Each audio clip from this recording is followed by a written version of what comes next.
Hello friends, Saxena classes में आपका एक बार फिर से स्वागत है।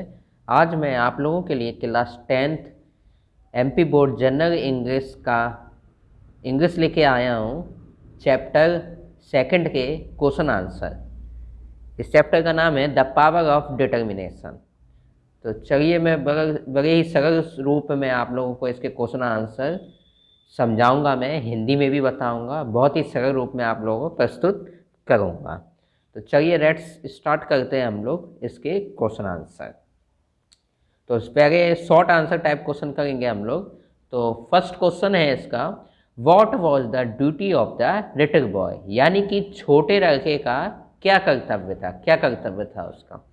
तो आंसर है इसका, the duty of the little boy was to come earlier to the school and fire the pot baguette coal stove and warm the room before his teacher and classmate arrived।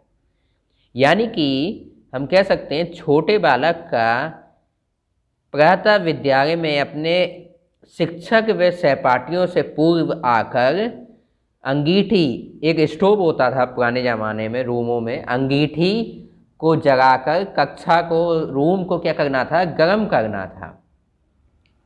तो आइए rest second question हम लोग देखते हैं इसका। Second question है इसका, what was the condition of the little boy when he was taken out of the burning school building. जब छोटे बालक को जलती हुई विद्यालय की इमारत से बाहर निकाला गया तब उसकी क्या अवस्था थी या क्या हालत थी। तो इसका आंसर है, when the little boy was taken out of the burning school building he was unconscious and more dead than alive. He had major burn over the lower half of his body. अर्थात जब नन्हे बालक को, छोटे से बालक को जलती हुई स्कूल की इमारत से बाहर निकाला गया तब वह मूर्छित था, यानी कि बेहोश था। वह जीवित से ज़्यादा मृत था, यानी मृत्यु के समान था। उसके शरीर के नीचे का हिस्सा मुख्य रूप से जगा हुआ था। तो चलिए हम लोग इसका तीसरा क्वेश्चन स्टार्ट करते हैं। तीसरा क्वेश्चन है, why was the boy sent to hospital, यानी कि बालक को अस्पताल क्यों भेजा गया। तो इसका आंसर है, the boy had major burn in the lower half of his body so he was sent to the hospital. यानी कि बालक के शरीर का निचला हिस्सा बुरी तरह जल गया था, इसलिए उसे कहाँ भेजा गया, हॉस्पिटल यानी अस्पताल भेजा गया। उम्मीद करता हूँ आप लोगों को ये क्वेश्चन समझ में आ रहे होंगे। चलिए हम लोग इसके आगे का क्वेश्चन स्टार्ट करते हैं। Question number 4। तो क्वेश्चन नंबर 4 है इसका, what was the opinion of the doctor about the burn boy. यानी कि चिकित्सक का जले हुए बालक के बारे में क्या विचार था, यानी कि वो क्या कह रहा था जब जो बालक जल गया था। The doctor said that the body was surely die and it was better for him has the lower half of his body was terribly burned. यानी कि चिकित्सक ने कहा कि बालक निश्चित रूप से मर जाएगा और वह उसके लिए अच्छा होगा क्योंकि उसके शरीर का नीचे आ रहा भाग, यानी lower half of his body, यानी कि उसके नीचे आ रहा भाग बुरी तरह क्या हो गया, जल गया है। तो रेस्ट हम लोग स्टार्ट करते हैं इसका question number 5। What did the boy decide after reasoning that he would surely die। यानी कि बालक ने यह सुनने के बाद कि वह निश्चित रूप से मर जाएगा, क्या निश्चय किया। तो इसका आंसर है, the boy decide that he would survive. यानी कि बालक ने निश्चय किया कि वह जीवित रहेगा क्योंकि उसके अंदर क्या थी, दृढ़ इच्छा शक्ति थी। क्योंकि चैप्टर ही इसके ऊपर है आपका, द पावर ऑफ डिटर्मिनेशन, यानी कि दृढ़ इच्छा शक्ति। तो ये चलिए अब हम लोग इसका 6 क्वेश्चन करेंगे। क्वेश्चन नंबर 6 करते हैं। What was the opinion of the doctor after the boy had survived?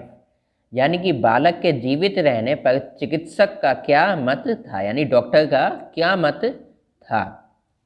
तो इसका आंसर है आप लोगों का, the doctor said that since the flash in the lower part of the boy's body was destroyed he was doomed to be a lifetime cripple with no use at all of his lower limbs। यानी कि हम कह सकते हैं doctor ने कहा कि चूंकि बालक के शरीर के निचले हिस्से का मांस जल गया था, यानी कि कमर के नीचे वाला भाग उसका जल गया था, इसलिए उसके शरीर का निचला भाग कार्य नहीं करेगा और वह आजीवन अपाहिज रहेगा। तो ये था इसका क्वेश्चन नंबर 6। तो चलिए अब हम लोग क्या करते हैं, इसके ये क्वेश्चन आंसर थे आप लोगों के शॉर्ट, अब हम लोग करेंगे इसके question answer long type question. तो इसका फर्स्ट क्वेश्चन है आप लोगों का लॉन्ग टाइप क्वेश्चनों में,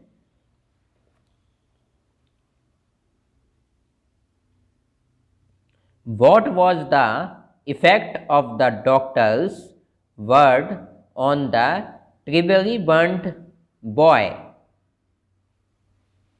यानी कि बुरी तरह से जले हुए बालक पर डॉक्टर या चिकित्सक के शब्दों का क्या प्रभाव हुआ। तो इसका आंसर है the terribly burned boy on listening the doctor's word decided that he would survive and would not be A cripple. यानी कि बुरी तरह जले बालक ने चिकित्सक के शब्द सुनकर यह निश्चय किया कि वह जीवित रहेगा और अपाहिज नहीं रहेगा। यानी कि उसने दृढ़ निश्चय किया कि वो जीवित रहेगा लेकिन अपाहिज भी नहीं रहेगा। चलिए इसका हम लोग अब सेकंड क्वेश्चन करते हैं। सेकंड क्वेश्चन है, how did the mother help the boy to overcome his disability. यानी कि माँ ने बालक की अपाहिज यानी अपंग अवस्था को दूर करने में किस प्रकार सहायता की। तो इसका आंसर है आप लोगों का the mother massage the little legs of the boy every day. She also took him into the yard on his wheelchair so that he may get fresh air. There the boy tired to walk। यानी कि बालक माँ की नन्ही टांगों की रोज मालिश करती थी। यानी कि माँ बालक की नन्ही टांगों की रोज मालिश करती थी। वह उसको पहिए वाली कुर्सी यानी व्हील चेयर होती है आपकी, पहिए वाली कुर्सी पर खुली हवा में ले जाया करती थी और जहां वह चलने की कोशिश करता था। तो चलिए अब हम लोग इसका थर्ड क्वेश्चन करते हैं। तो इसका थर्ड क्वेश्चन है आप लोगों का, how did the boy make himself able to walk and run. यानी कि बालक ने चलना व दौड़ना कैसे शुरू किया। तो ये क्वेश्चन आप लोगों का काफ़ी लॉन्ग टाइप है, फिर भी मैं आप लोगों को इसको हिंदी में भी समझाऊंगा। तो the boy threw himself from the wheel chair and pulled himself across the grass, dragged his legs behind him towards the fence when his mother took him out for getting fresh air. He somehow raised himself up on the fence and dragged along the fence. He used to do his every day and gradually developed the ability to stand up, then to walk haltingly, walk by himself and then to run। अर्थात हम लोग कह सकते हैं जब बालक की माँ उसे खुली हवा में ले गई तब उसने खुद को पहियों वाली कुर्सी से गिरा दिया। वे अपनी टांगों को धकेलते हुए तारों की मुड़ेर के पास ले गया, यानी फेंसिंग लगी हुई थी चारों तरफ, उसके पास ले गया। वह किसी तरह उसके सहारे खड़ा हुआ और उसके सहारे चलने लगा। वह ये निश्चित रूप से करने लगा और धीरे धीरे उसने खड़े होने, उसके बाद चलने और फिर दौड़ने की क्षमता उत्पन्न कर ली। उसकी रोज की मारिश कोशिश व दृढ़ निश्चय ने उसकी टांगों को जीवन दिया। चलिए अब नेक्स्ट क्वेश्चन इसका हम लोग करते हैं। Question number 4। क्वेश्चन नंबर 4 है, describe the factors which enable the boy to become the world fastest mile runner, यानी कि उन कारणों का वर्णन कीजिए जिनकी वजह से बालक दुनिया का सबसे तेज मील धावक बना। तो आप लोगों का इसका उत्तर है, the strong determination of the boy helped him to give life to his legs and he could walk and run. So when he became to walk after the accident, he used to run for pleasure and satisfaction. This joy of running made him the world's fastest mile runner. यानी कि हम कह सकते हैं बालक के दृढ़ निश्चय, यानी कि बालक ने क्या किया, दृढ़ निश्चय ने उसकी टांगों को जिंदगी दी और वह चलने व दौड़ने लगा। अतः दुर्घटना के बाद उसको चलना व दौड़ना खुशी देना था, इसलिए वह खुशी पाने के लिए दौड़ता था। इसी खुशी ने उसे दुनिया का सबसे तेज मील धावक बनाया। चलिए अब इसका लास्ट क्वेश्चन हम लोग करते हैं। तो लास्ट क्वेश्चन है इसका, what do you learn from the story, यानी कि आपको कहानी से क्या सीखने को मिलता है।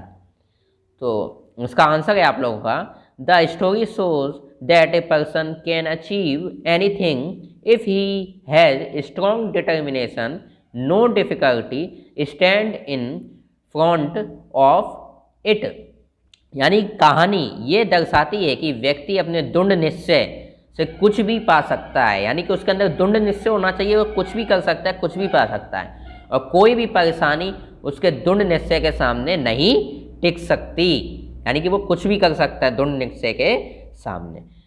तो ये था आप लोगों का एमपी बोर्ड का इंग्लिश, जनरल इंग्लिश का चैप्टर 2 के क्वेश्चन आंसर। तो उम्मीद करता हूँ आप लोगों को ये क्वेश्चन आंसर समझ में आए होंगे। तो रिक्वेस्ट करता हूँ जो नए यूजर हैं कृपया करके चैनल को सब्सक्राइब करें, वीडियो को लाइक करें और अधिक से अधिक शेयर करें। आपका सपोर्ट ही हमारे चैनल को आगे बढ़ा सकता है। Thank you, good bye.